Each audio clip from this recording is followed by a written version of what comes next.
Coming up next, I'm giving y'all this true prison story about the biggest inmate I've ever seen in my life. Stay tuned to the Jersey Street Corner Prison Talk Show. It's JS Corner from the prison story massacres. I be telling stories about the pushers and the traffickers, trying to keep the YNs away from the bandits. Don't eat the honey bun, don't drink the coke, don't become another victim of the gun. What up, what up, what up? We are back. Who am I? Jersey Street Corner, and this is the Prison Talk Show, people. So let's get into it. All right, now, I know you guys are all curious. The biggest inmate you ever saw? Yes, y'all. Now, and this is honest truth. Remember, we ain't got no scales in prison. The only time you getting weighed is if you go to the infirmary or, you have a doctor's visit for some reason or whatever. So everybody pretty much just guesstimate. Now, I'm a guesstimate that this guy I'm about to tell you about was at least 400 solid. And when I say solid, I mean it wasn't no blubber. It wasn't no fat. I mean, even the guy's face was tight. Pause. And this guy looked like he had muscles on top of muscles. One of those kind of guys. No steroids, nothing. All calisthenics. Occasionally, this guy would go out and hit the weight pile.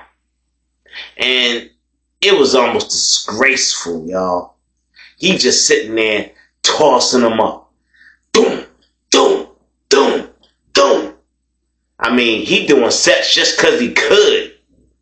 And they just watching. All the gangs watching. Everybody watching. All the so-called tough men, the big guys that all they do is hang out at the weight pile. They all watching with the mean face on. Sitting there like, because they all know as far as power and strength go, this guy right here, oh, it was no competition. He wiping all y'all off the map. 2 and 3 at a time, probably. Now, this inmate's name was Hog. Yeah, y'all heard me right. Hog. As in pig. Everybody called him Boss Hog. Big Southern boy. Now, it seems to me that these stories coming out of North Carolina interest y'all. Maybe because of the violence. Maybe because of the bandits. I don't know. But we're going to find out. Because I have plenty of them for you.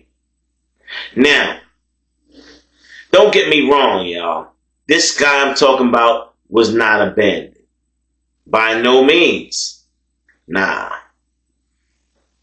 Hog, well, let's just say Hog, he was a demon.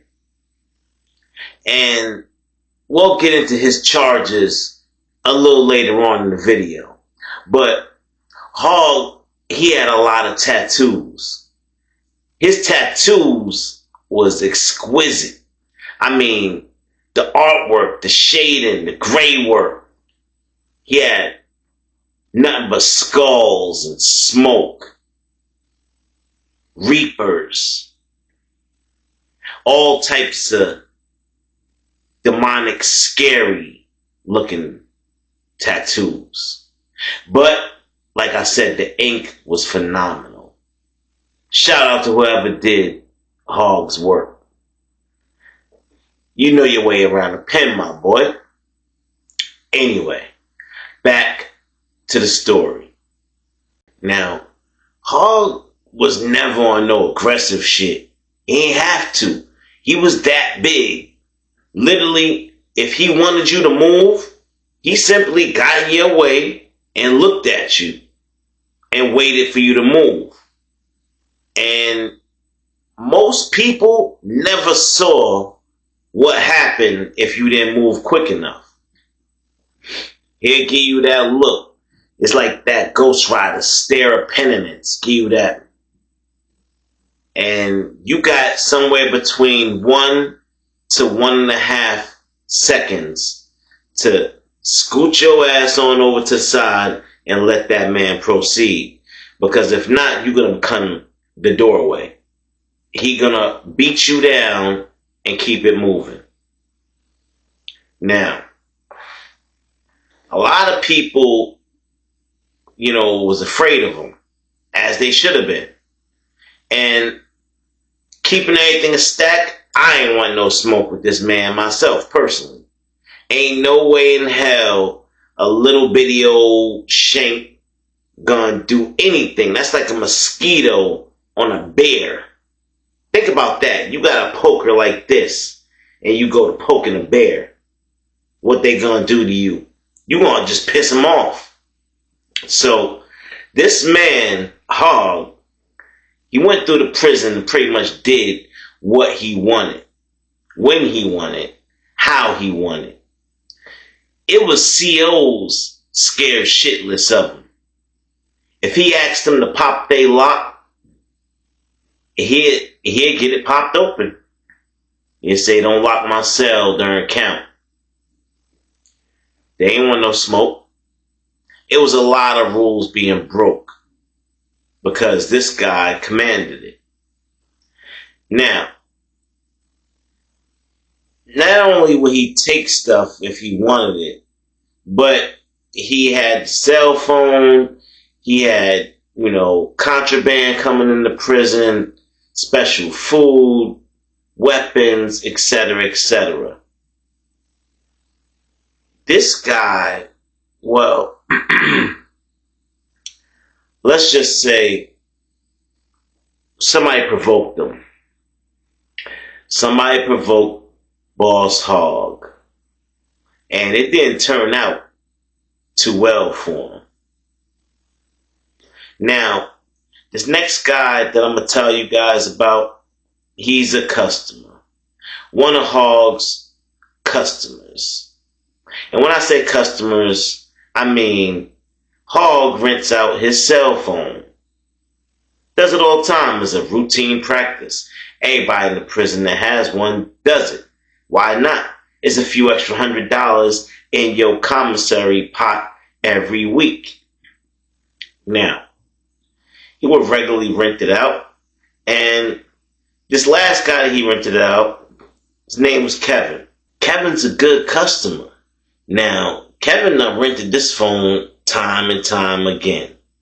And every time he rents it, it was good money, I'm guessing. That's why he kept getting to rent it.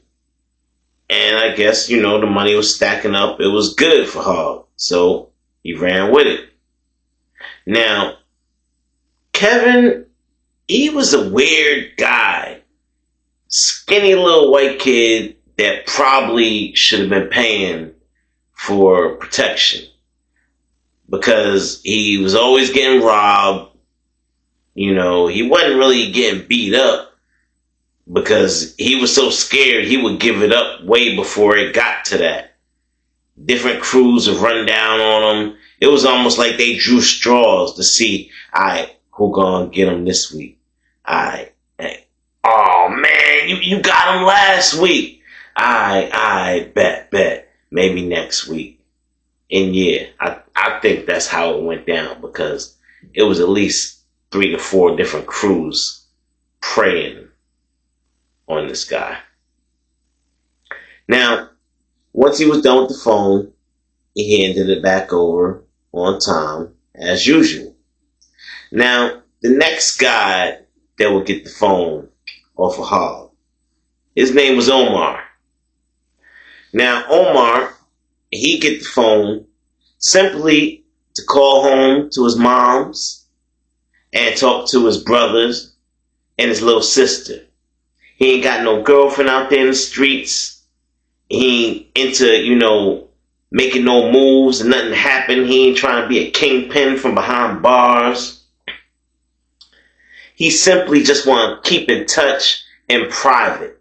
He don't want to have to be out there in the day room in front of everybody listening, ear hustling on his conversation, seeing who he talking to and what he got going on, his personal life. So he feel comfortable renting that cell phone and going up in the cell, telling his cellmate, hey, I need the cell for about an hour, putting the white sheet up and going ahead and talking to his family. Believe me, a lot of inmates do this. I know y'all thinking, dang, they risking going to lock up with a cell phone just to talk to their family when they can do that in the day room. Yeah, get that serious. But y'all don't understand because y'all ain't never been there. So don't knock it till you try it. Now, Omar, he's just about done with his phone call. And one of his brothers said, yo, I just dropped the new song. Yo, I want you to hear it. It's on such and such and such website. Just go check it out. You got internet, right? And the brother thinking, like the little brother thinking, because like, you know, I know you in jail, but prison, but you on the phone. So the phone got to have Wi-Fi or internet or service or something. Just type it in and see if it works. So he get off the phone with his little bro and he go try and see what's good. And as he's typing what he told him to type in into the browser, something else pops up. It's a horn site, y'all. But it's not just any horn site. It's a Tran horn site. Yeah, y'all heard me right. Y'all heard me right. So, immediately, he cuts it off. Says, whatever, the hell with that damn rap song. I don't want to see nothing. Close the phone. Boom. And he goes back to Hog. Now, when he goes back to Hog, he's deciding, I'm guessing this is what was going on in his mind. He's deciding how he's going to approach Hog with this matter.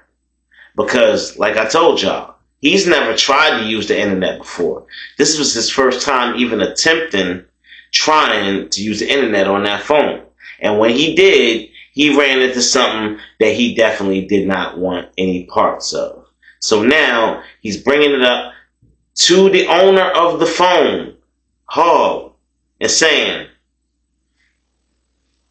hey, listen, Big Hog, no disrespect, but I was on the phone. My brother told me check out this website, check out this music, and when I opened up the browser, this is what popped up, bro. Like, I ain't trying to say nothing, but this is my first time using the joint, and I don't know what's going on. I don't know. I'm just letting you know that's what's on your phone, da-da-da. So, right away, Hog looking at Omar like, hey, what you trying to say, man? What you trying to say? You trying to say I was looking at that shit? Is it you trying to say I was looking at that shit? Omar like, whoa, chill, Hog. Chill, Hog. Nah, never that. Look. I ain't saying that. I'm just saying. I don't know what's going on. And Hog like, man, put your hands down. Your punk ass. And he let him slide up out of there. So now Hog going through the phone and, you know, he going through the numbers and the history. And by now, mind you, that's another bad part about renting your phone out in prison. Well, not renting it out, but using a rented phone. Because don't think for a minute that person that owns the phone, unless you deleting your number every time, ain't remembering the numbers that are being used in the phone. He gets to know after a while, oh, that's his mother. That's his sister. Oh, that's his cousin. I'm going to call all three of them. Yeah. Don't be a victim, y'all. Now, Hog, he sees the numbers in the phone and he starts remembering the numbers like, okay. And like, oh, I know exactly what's going on. There's timestamps on everything. Phone calls. There's even timestamps on exactly when you visited a certain website, y'all. In case you didn't know, for all y'all sleazeballs out there, do your dirt. Go ahead, do your dirt, and it will get revealed. What's in the dark will always come to light. Trust and believe that, y'all. And that's not just a prison thing, that's a life thing. Now, Kevin has no idea the trouble he's in. Hall already done pinpointed that, yeah, he was the one that was using this phone when this activity took place. So, Hall was already on a mission. He had already made it up in his mind what he was going to do when he found Kevin. Now, this situation was diabolical because all the dirty truths that came out during this altercation were nasty. Just nasty, filthy, y'all. Let's get to it. So, Hogg went and looked around the pot. Couldn't find Kevin anywhere. Now, y'all remember when I said Kevin wasn't paying for protection.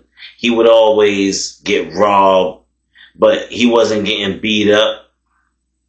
Well, come to find out, those certain groups that were robbing him, they weren't really robbing him.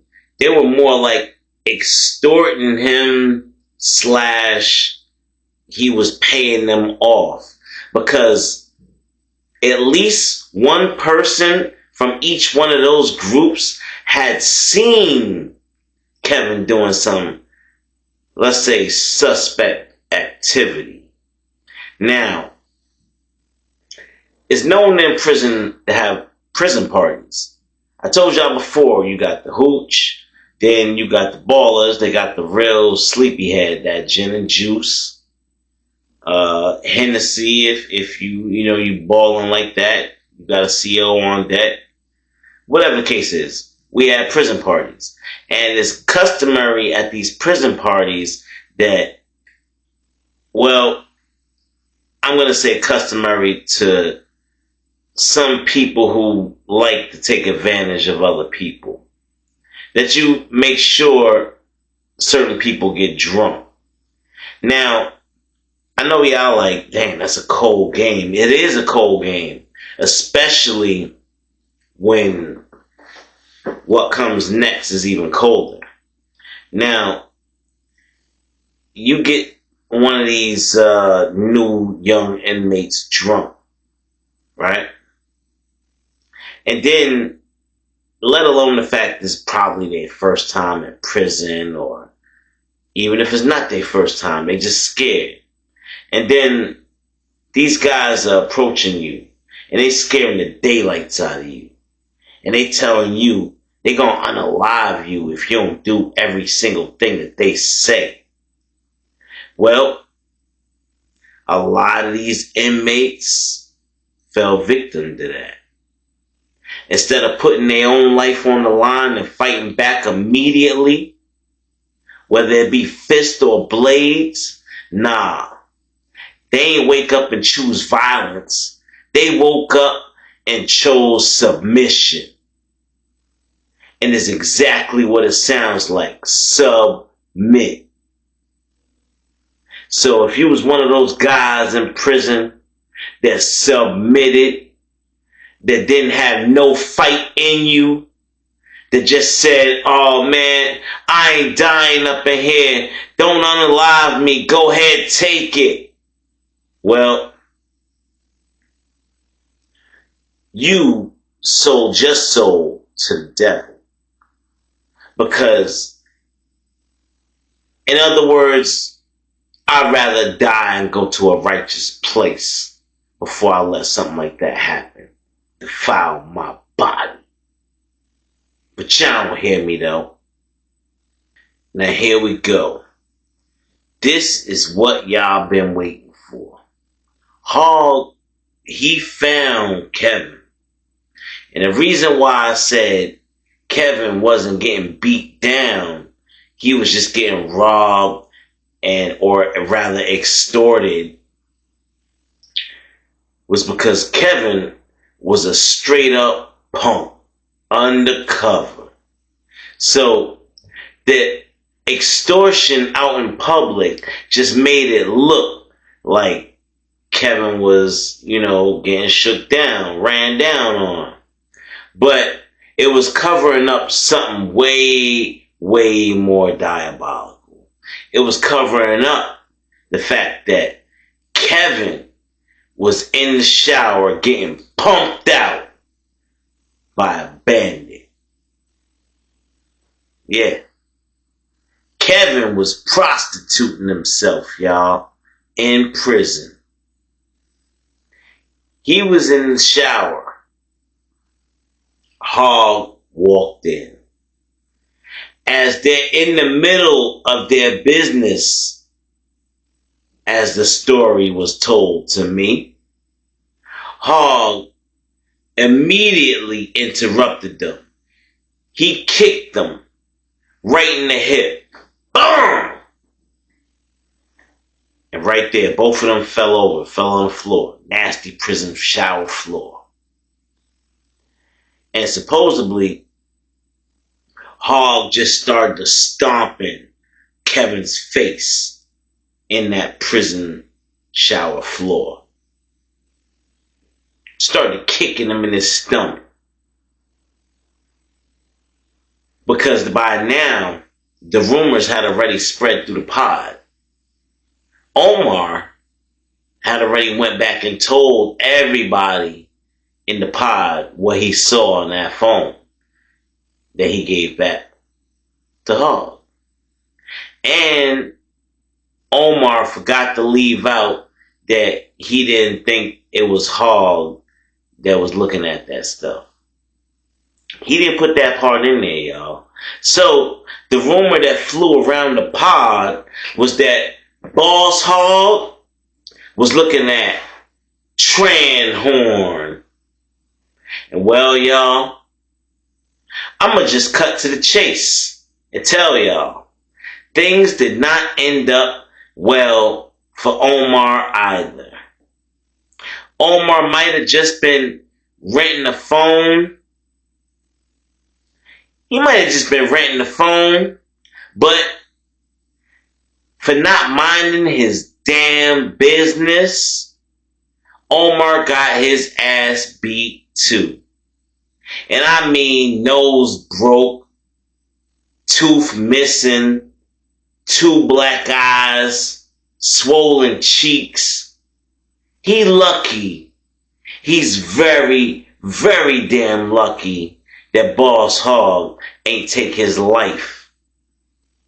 Now, I know y'all all wondering, well, what the hell happened next? Ain't nothing happened next. I told y'all, Boss Hog, he was about as big as it gets. Now, yeah, those two, they went to the infirmary, and then they went to lockup. And if they even mentioned Boss Hog's name, I guarantee you they would have got more time, because the warden wasn't trying to hear it. As long as things was cool in that pod, and Boss Hog was happy, he was good with it. And he know y'all must have did some trifling shit to get Boss Hog off his square. Because Boss Hog, he stayed to himself. He don't even hardly talk much. Yeah. Rumor has it If you ain't done 15 years or better, Boss Hog don't even want to have a conversation with you. So if you cross paths with him, that's your fault. You the dummy. Alright, y'all, look. That's going to be it for this story. I really hope you liked it. Like, share, subscribe. Get in the comment box. Let me know your thoughts, what you're feeling. And as usual, this is the Jersey Street Corner Prison Talk Show. I am your boy, Jersey Street Corner. And I'm out. You a real hater, I'm here to address that. When it comes to storytelling, I'm the best at. You a real hater, I'm here to address that. When it comes to storytelling, I'm the best at.